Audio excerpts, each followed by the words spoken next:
Public health officials warn that when a coronavirus vaccine is ready, the next hurdle is how to get that vaccine out to the public quickly and in massive numbers. Joining me now is Jay Walker. He's the CEO of AppyJect, a company that entered into a $138 million deal with the Trump administration called Project Jumpstart. Welcome, Mr. Walker.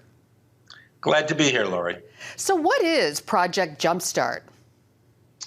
Well, Project Jumpstart is an emergency and temporary program in the battle against COVID-19. It's a public-private partnership between my company, AppyJect Systems of America, and the Department of Health and Human Services and the Department of Defense. And its purpose is to ensure that by year end, we'll have at least 100 million doses ready to inject of a vaccine or therapeutic, assuming one is available. And now you are going to be making these pre-filled syringes for the vaccines. What's the problem with glass vial systems of manufacturing and delivering vaccines? Well, there's no problem with glass vials. They work wonderfully, except when you need hundreds of millions of them all at once. The supply chain for glass vials requires not only that you have all of those vials and all the materials that go with it, but it requires that you have extremely specialized filling equipment to fill all those vials. All of that equipment is currently busy. It works on cancer drugs and other life-saving drugs. There is no excess capacity to fill 100 million, 150 million or more with a new vaccine. Therefore, the U.S. government has stepped out and said, we'll need to use another way to make sure that that vaccine can be delivered to people who want it. So how exactly does AppyJect work?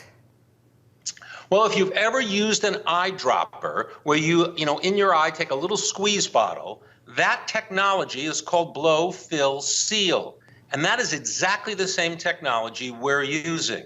There are eyedropper facilities in the U.S., not many, but a few, that we are going to upgrade so they can handle vaccines. Then what will happen is those facilities will make the containers right here that will hold the vaccine. We will add a needle hub to them, and voila, you have a pre-filled syringe that's ready to use. So where will they be manufactured, and what is significant about that now and going forward? Well, we haven't announced yet which of the facilities in the U.S. will receive the upgrades. We're in discussions with all of the major U.S. manufacturers, but there are not many that do this on U.S. soil. What's going to happen is we'll choose one or two of those facilities in the next few weeks, and then we will begin to install all kinds of upgraded equipment that will all be approved by the FDA.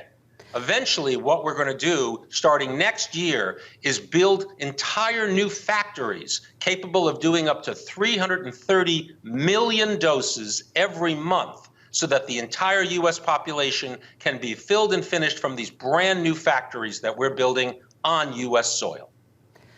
How does the optional RFID chip work?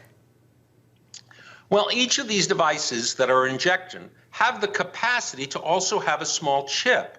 What that chip does is it has the unique serial number for each dose. It is designed so that there is no counterfeiting. It's designed so that we'll know exactly that the right dose hasn't expired. However, that chip only refers to the dose. There's no personal information, no patient information. It's simply like a barcode, only we know instantaneously where and when that dose has been used. That also helps public health officials know when there are outbreaks, have we vaccinated enough people in those areas? That technology is purely optional, however, and the U.S. government hasn't even decided if they're going to use it. How quickly can you manufacture the vaccines, and what's your long-term goal? Well, we don't make vaccines, Lori. Drug companies make the vaccines. They then ship them to us for the packaging. So our long-term goal is to make sure that no matter what vaccine wins or what vaccines and what therapeutics are available, America can fill and finish in these pre-filled syringes as many of the drugs as we need for U.S. citizens and eventually to have excess that we can export worldwide. Our goal is to make sure that on American soil, we have everything we need to protect America. When do you think you might start filling these with the vaccine? Well, the president has said that that vaccine will be ready this year. So if that vaccine shows up at our door, we're going to be ready to fill it as soon as it does. Well, it's a fascinating new technology. We'll definitely be keeping an eye on it. Jay Walker, CEO of AppEject, thanks for being here. Good to see you, sir. Thank you for having me, Lori.